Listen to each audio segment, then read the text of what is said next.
Kia ora whānau, we are Alien Weaponry and you are listening to Ramsey.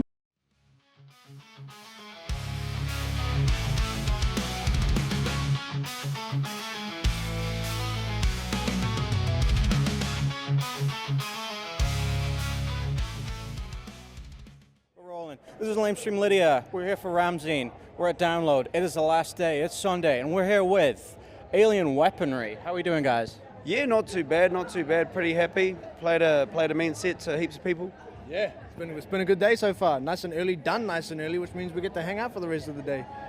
We caught that just as you were going, and I'd imagine a lot of people have a lot of questions about what's been going on, because you blow through your set.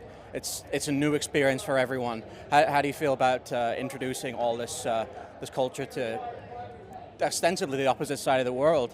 Well, I think the buzziest part is, when you see people from the other side of the world that sit there and they sing every single lyric, word for word, and you're like, holy shit, There was one dude on someone's shoulders that was just up there the whole time, and he was singing every word of our set. And stuff like that, it's pretty mind-blowing. If you can write the songs, like the music transcends lyricism, yeah. I've caught you guys before, and I always come out like having new questions. It's like, what's this, what's that? And it always comes from a place of like wanting to learn, and I suppose you could also call it cultural ignorance. But it's about the Māori culture, like connecting to music. How's that working?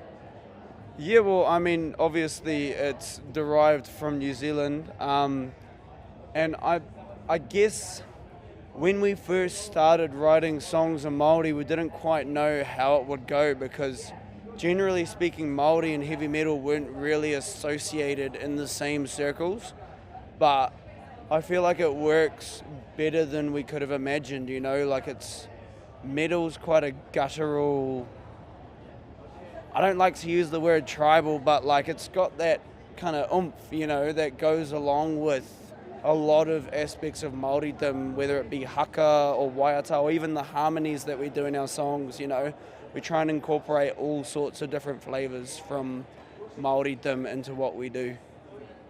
It's a very rhythmic sound you've got, and the music, the lyricism flows with that really well. So I'm wondering, how you go about writing. Do you work out the stuff in English, work out the music, work out what fits where? Because you guys switch a lot of languages around. Yeah, I think when it comes to writing the Māori stuff, at least in my experience for what we've been working on, to be released sometime in the future, is, the subject matter between the two languages tends to be a little bit different too. When Lewis tends to write the English lyrics, it's more about his personal experiences and things that have happened in his own life. With the Māori things, we either try to tell a story or make a political statement sometimes, depending on the subject matter of the song. But so then it's a matter of researching the stories, breaking the stories down into the key elements. And Māori as a language is very poetic. So it's one of those things where if you try too hard to write it in English and then make it Māori, it doesn't always work out, because you can't always literally translate something from English into Māori. So when you look at maybe what we have actually translated from English to Māori, it can seem like really weird English, So I think a lot of the time when we've been writing out the Māori lyrics and then we'll add the English translation, it's not always a direct translation, but more of a metaphorical, poetic interpretation of what is being said in Māori. So it's one of those things that, unless you are completely confident in speaking Māori, the true purpose of what is being said may be being a little bit lost. But as Lewis mentioned before, culturally Māori is such a musical or performance-based culture. We've got haka, we've got all our traditional chants and performances. So that's the part I think that resonates with a lot of people, is that intrinsic rhythmic value that comes out of the culture. There's a lot of feeling that comes through it. It's really powerful. Really gets you going. It gets people amped. One of the things that you could argue that gets lost, because you're doing a 25-minute set, is I saw you guys with Gojira. And you guys are brilliant storytellers. They're just really vivid stories. I'm wondering where that comes from. how about you go about researching that? Because I imagine there's a lot of history. Well, it's sort of a mixture. Like some of the songs we write about, such as Ruana Te Whenua, actually involve people that we can track back to our own genealogy. Like Ruana Te Whenua is actually about one of our ancestors, Te Ahuaho, who fought in the Battle of Gate Pa. And then we've got other songs like Raupatu that are more about, I guess, a general... I mean, it's Raupatu sort of loosely translates to theft.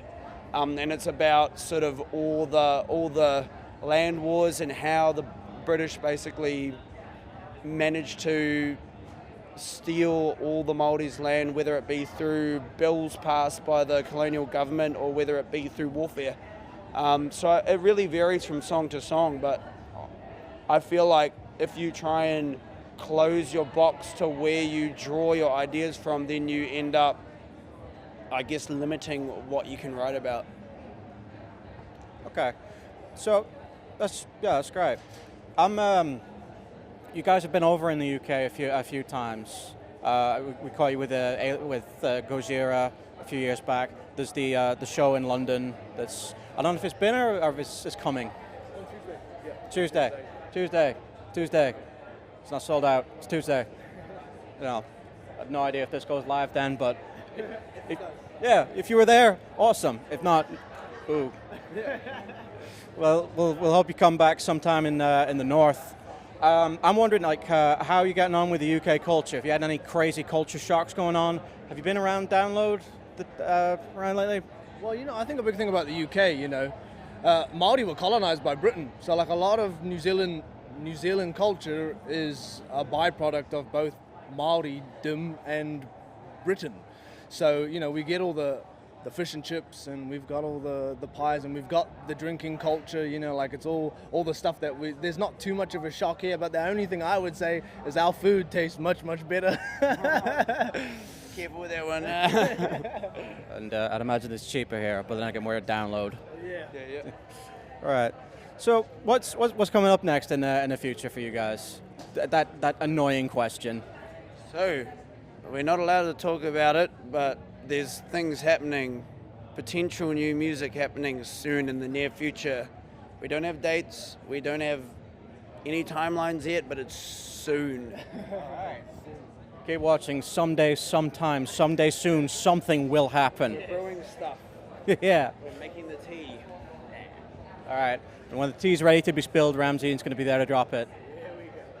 So, we're gonna let you go pretty soon, but we just want to say, what's your Download experience been like so far? Have you seen anything crazy going on? Are you gonna see anything crazy? Well, that's just it. We got here sort of right before we were supposed to load in and play our set, so we've done that now, and I think the later part of the day we're going to be able to hang out for a little bit, check out some bands, catch up with some people. So yeah, I'm looking forward to it. Last Download was a heap of fun for us, maybe a bit too much fun. So hopefully this year will be no different. Hell yeah. What about you, man? Yeah, no, I'm looking forward to just seeing some bands. There's a few bands on the bill that I've never seen live at all before. We don't get a lot of bands down in New Zealand, so when we get to play these massive festivals, it's sometimes the only opportunity we get to see these bands.